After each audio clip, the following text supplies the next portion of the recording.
Hello, and welcome to the Najit YouTube channel. My name is Janice Palma. I am a certified English-Spanish interpreter, certified by Najit, certified by the U.S. courts, and I'm also a Texas Master Licensed Judiciary interpreter. And today's video is going to be about becoming a certified interpreter. There are different types of certification. In the United States, you can become certified as a medical interpreter or judiciary interpreter. During this short video, we are going to focus only on the judiciary interpreter certification. Different states may have different requirements for judiciary interpreters to get credential for work in their courts. The National Center for State Courts has developed a testing instrument used by many states to measure interpreters' proficiency and competence. You will find information about the National Center for State Courts exam on this webpage on the screen. They also have a list of most state courts' administrative offices where you can find specific information about each state's requirements and procedures for a professional credential as a judiciary interpreter. Most certification or licensing exams will consist of two parts, one written and one oral. Some states require an orientation course before a candidate can sit for the written portion of their certification or licensing exam. The written portion measures your command of the two languages in which you will be interpreting. When you work in court and legal settings, you must be able to interpret with equal fluency from and into at least two languages. You must also have a good command of general vocabulary, grammar, and legal terminology in both languages. Some states will include a segment on professional ethics. The written exam is a standardized test like the SAT or the GRE. It is not the kind of test for which you study, except maybe to improve your range of general and technical vocabulary. But if you need to strengthen your command of one of the languages in which you want to interpret, then you need to go back to the basics, enroll in a college level course that will provide you with the foundation on which you build your knowledge and skills as an interpreter. Now, once you have demonstrated that you have the necessary command of the languages in which you will be interpreting, you will be tested in your interpreting skills, consecutive, simultaneous, and sight translation. The most important skill any oral exam test is your ability to transfer a message from one language to another accurately. That means that you do not omit information and you do not add information. It means that you know how to find the best equivalent words and phrases to convey equivalent ideas and meaning from one language to another. That does not mean that you translate words. You translate the concept that a person is intending to convey with their words. In the consecutive mode, you will have questions in English and answers in the foreign language that you will be interpreting after you hear each one in full. It will resemble testimony in court, with some questions and answers being longer or shorter.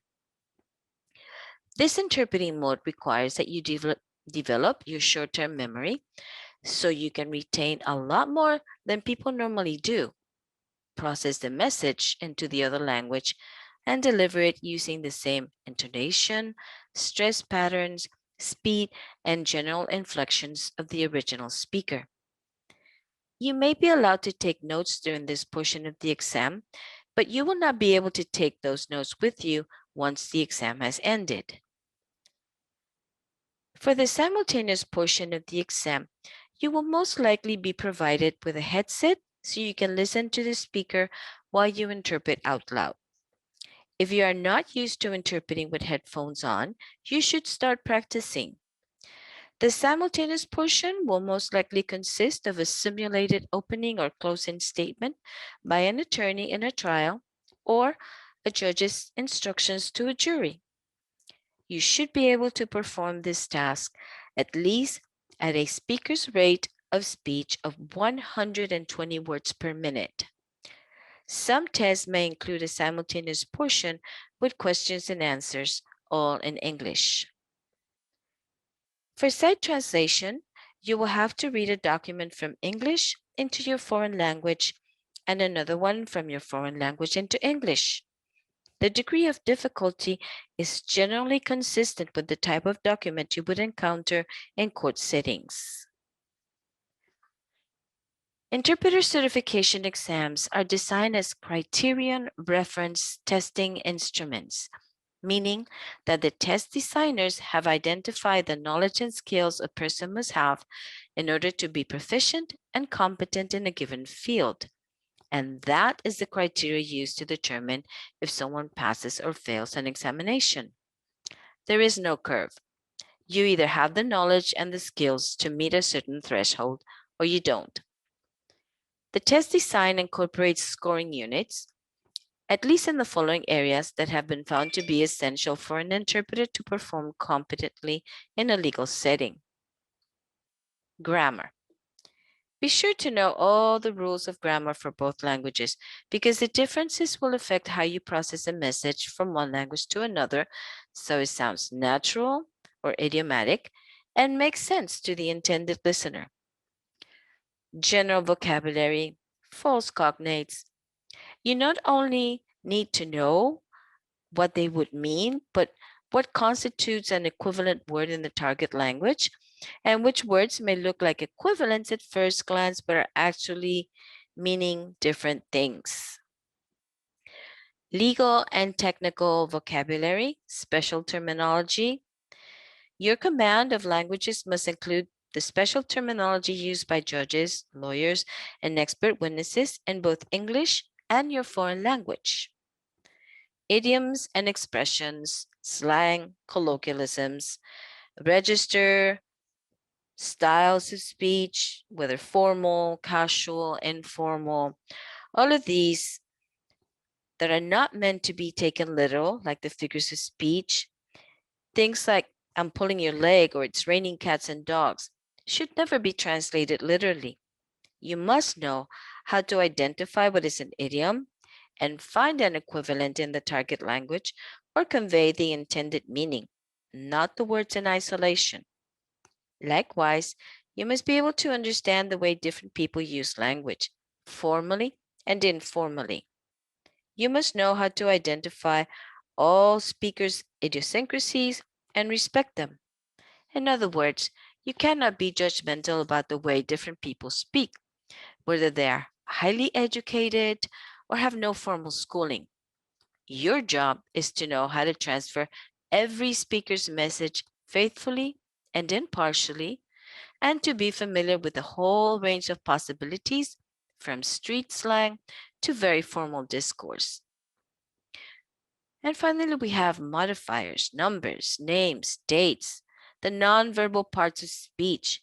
You will be tested on every single particle of speech, and you will never know when a scoring unit may be a date, a hedge, an adjective, a street name, an adverb, etc. So be prepared to leave nothing out. Now, here are some examples of state certification programs and their requirements. In Alabama, they require interpreters to register with the state and get a criminal background check.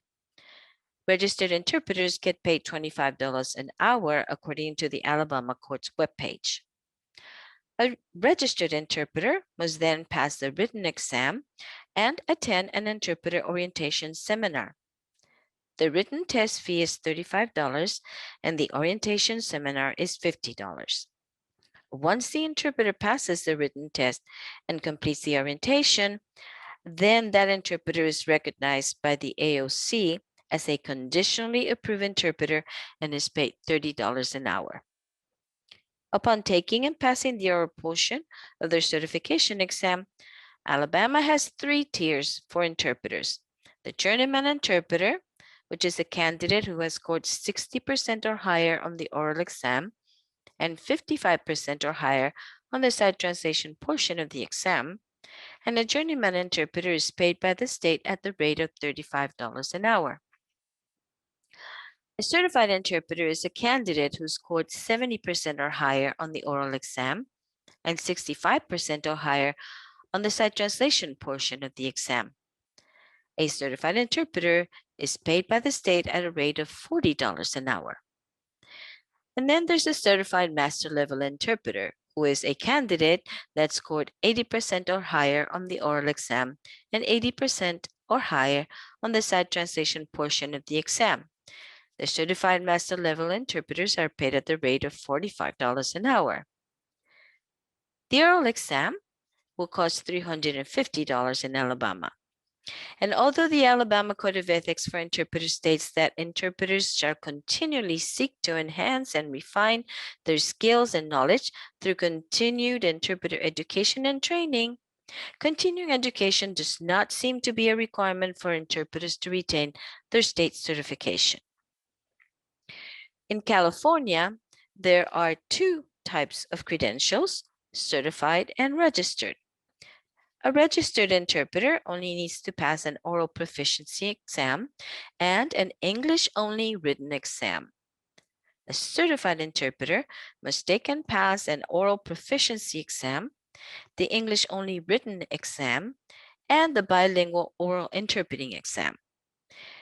California does offer reciprocity for interpreters who have approved a National Center for State Courts exam in another state, also known as a consortium exam, and those who are certified by the federal courts. After passing the required exams, interpreters must take an online orientation to working in the California courts, complete 30 hours of continuing education every 2 years, including 6 hours of ethics, plus a certain number of hours in court, and pay an annual fee of $100 to remain on the state's master list of certified and registered court interpreters.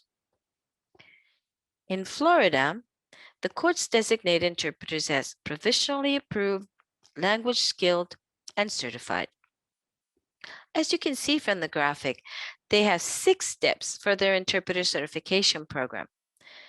Application for registered status after taking the written portion of their exam is $200, but you must take the oral exam within 1 year. After passing the oral exam, interpreters must take 16 hours of continuing education courses, work for 20 hours in a legal matter or 40 hours in non-legal, and renew every 2 years, for which the fee is an additional $200. As you can see, every state program is going to be slightly different from every other state program. So you must research the exact requirements for the state where you want to obtain your credential. Most interpreters will get a state credential before applying to take the federal certification examination. However, the federal courts are offering a certification examination for English-Spanish interpreters only and are testing no other language combination at this time. The reason is essentially the cost of the examination and the abysmal difference between the number of cases in federal court that need a Spanish interpreter versus other languages. The 2019 annual report from the Director of the Administrative Office shows 377,417 cases that needed a Spanish interpreter versus 1,705 in Mandarin, which is the next one in frequency of request, followed by 1,120 in Portuguese. These numbers, unfortunately, do not justify the enormous expense of creating and administering federal certification exams in other languages. The current test contractor for the federal courts offers an examinee handbook with all the information you need if you're interested in taking the federal certification exam, including their application fees.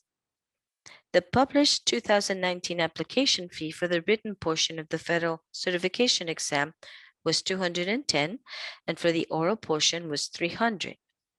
At this time, there are no orientation or continuing education requirements for federally certified interpreters to obtain or maintain their credential. The federal courts do recognize certain credentials for interpreters in those languages for which there is no federal certification. To be recognized as a professionally qualified interpreter, you must meet the criteria in one of the following: pass the U.S. Department of State Conference or Seminar Interpreter Test, pass the Interpreter Test of the United Nations, be a current member in good standing of the International Association of Conference Interpreters, also known as AIC, or the American Association of Language Specialists, also known as TALS. For sign language interpreters, you must hold a specialist certificate as a legal interpreter from the Registry of Interpreters for the Deaf. There is also a language skilled ad hoc interpreter classification, which is a catch-all category for all other interpreters who have no certification exam available from the U.S. courts in their language combination and do not meet the criteria to be considered a professionally qualified interpreter, but can demonstrate to the satisfaction of the court the ability to interpret court proceedings from English to a designated language and from that language into English. The fees for court interpreters in federal court are currently $418 for a full day if you are certified or professionally qualified, $226 for a half day, and overtime is paid at $59 per hour after a 9-hour day because the 1 hour for lunch is not counted. For language skilled or non-certified interpreters, the full day is paid at $202, the half day at $111, and the overtime at $35 per hour or part thereof. So if you work for 15 minutes, that is considered still 1 hour. Now, we know that there's a lot to learn when you're just getting started, so please visit the resources section of the NAJIT website and take a look at the FAQ section in particular. If you still have questions, we will be very happy to provide you with as much guidance and support as you need to get you going on the right track. We thank you for watching, and please make sure to click on the like icon below and write in the comments if you have any suggestions for videos you'd like to see on the NAJIT YouTube channel.